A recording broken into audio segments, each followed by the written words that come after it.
Florida Realtors housing market statistics for May 2020 have just been released, and they show several signs of a recovery from the titanic economic shock that was the onset of the COVID-19 pandemic in the U.S. The most significant evidence we have of a rebound are the year-over-year changes we see for new pending sales in May. In the single-family home category, we actually experienced a 2.3% increase in the number of homes going under contract compared to May of last year. This is in significant contrast to what we saw in April, when new pending sales were down by 35%. New pending sales of condos and townhouses in May, meanwhile, failed to match their pace of a year ago, falling by close to 17% compared to May of 2019.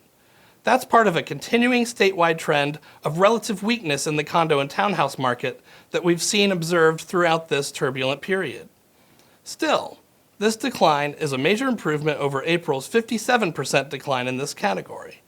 So condo and townhouse sales are clearly on a recovery trajectory right now, but they are simply being outshone by the much more substantial recovery in single-family home sales. In terms of the number of properties coming onto the market in May, however, condos and townhouses performed better than single-family homes, posting an increase of 1.8% compared to May of last year, after having fallen by 39% year over year in April. New listings of single-family homes, on the other hand, were down 8.7% year over year. But again, this is a significant improvement over April's 27% decline. Unsurprisingly, closed sales took a big hit again in May.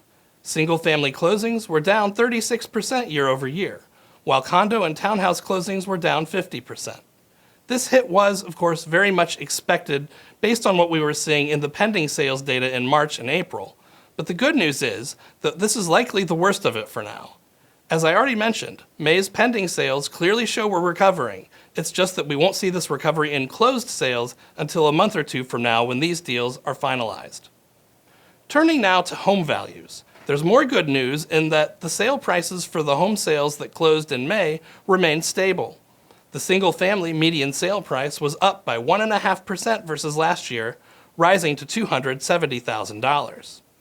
Likewise, the condo townhouse median sale price increased as well, rising by 3.3%, up just over $200,000. Inventory levels remain an area of concern. We're only down a little over 4% from last year in the condo townhouse category, but our inventory shortage has always pretty much been about single-family homes, particularly on the affordable side of the pricing spectrum. And on the single-family home side, as of the end of May, we were down over 18% from where we were last year in terms of statewide inventory. In some markets where single-family home listings are scarce, this very well could lead to impeded sales growth as we move on through the summer and fall. On the luxury end of the single-family pricing spectrum, however, there is relatively more inventory, so the next few months could yield a great opportunity for potential buyers in this segment. Overall, housing demand continues to be driven by record low mortgage rates that show no signs of rising significantly anytime soon. June could be a very strong month for sales given the high levels of pent-up demand that has likely been released in recent weeks. Credit remains tight, but there is some evidence that it's loosened up just a bit compared to where we were in April, as lenders have adjusted to the situation and incorporated new information about the performance of the economy. They continue to face an enormous volume of applications, however, both for purchases and refis, so this is affecting their ability to accommodate the demand we're seeing.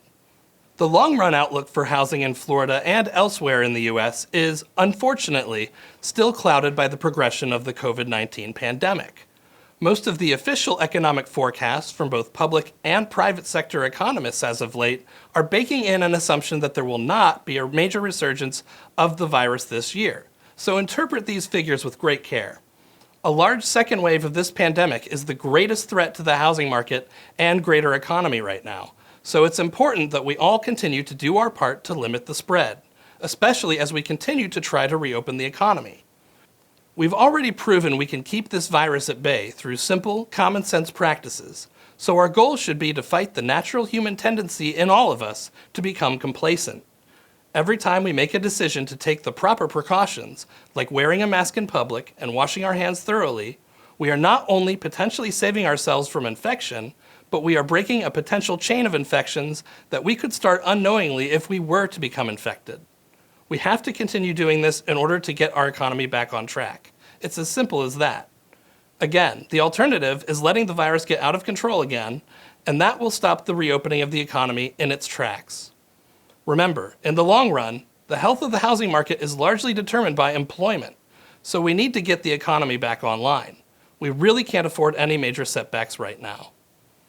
Assuming we can avoid a significant spread of the virus over the next few months, the housing market outlook looks quite good for the state as a whole. But how about your particular market area? Well, you can certainly check out how your market compares to the state overall if you're a member of Florida Realtors.